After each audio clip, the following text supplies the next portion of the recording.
Hi. അല്ലാതെ ഒരുക്കമൊക്കെ ഇവിടം വരെയായി.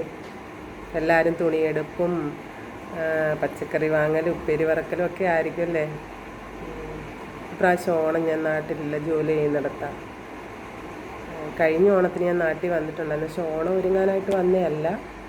അത്യാവശ്യ കാര്യം എന്തോ ഉണ്ടായിരുന്നു, അതിനായിട്ട് വന്നതായിരുന്നു. പിന്നെ ഈ പ്രാവശ്യം വരാത്തതെന്ന് വെച്ചാൽ വിഷുവിന് നാട്ടിൽ വരേണ്ട ഒരു ആവശ്യം ഉണ്ടായിരുന്നു.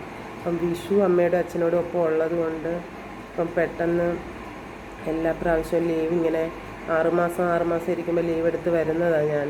എന്തെങ്കിലും കാരണം ഉണ്ടാകും നാട്ടിൽ വരാനായിട്ട്. ഒന്നേ അമ്മയ്ക്ക് വയ്യാന്നോ അല്ലെ അഭിഷേകിന് എന്തെങ്കിലും ആവശ്യങ്ങളോ ഒക്കെ ഉണ്ടാവും, അങ്ങനെ വരുന്നതാണ്. അല്ലാതെ ഓണം ആഘോഷിക്കാൻ, വിഷു ആഘോഷിക്കാൻ, അങ്ങനെയുള്ള സന്തോഷങ്ങളൊന്നും പങ്കിടാനായിട്ട് ഞാൻ ഓടി വരാറേ ഇല്ല. പിന്നെ അച്ഛനും അമ്മയും വയസ്സായി, അമ്മ വയ്യാതിരിക്കുന്ന, തീരെ വയ്യാത്ത ഒരാളാണ്. അപ്പം അവരുടെയൊക്കെ കൂടി ഇനി എത്ര നാൾ, അതുകൊണ്ടൊരു സങ്കടം ഓണത്തിന് വരാത്തത്.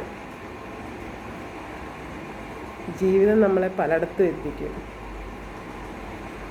പിടിച്ചു നിൽക്കുക എന്നതാണ് ഏറ്റവും വലിയ കാര്യം.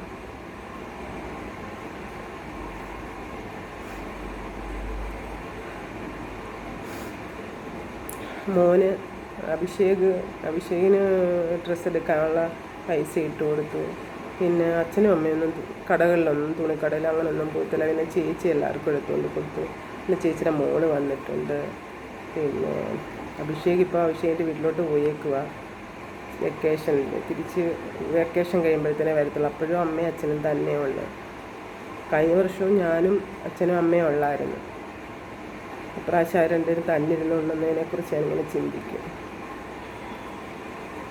അവർക്കൂടെ വേണ്ടിയല്ലേ ഞാനിവിടെ കിടക്കുന്നത്.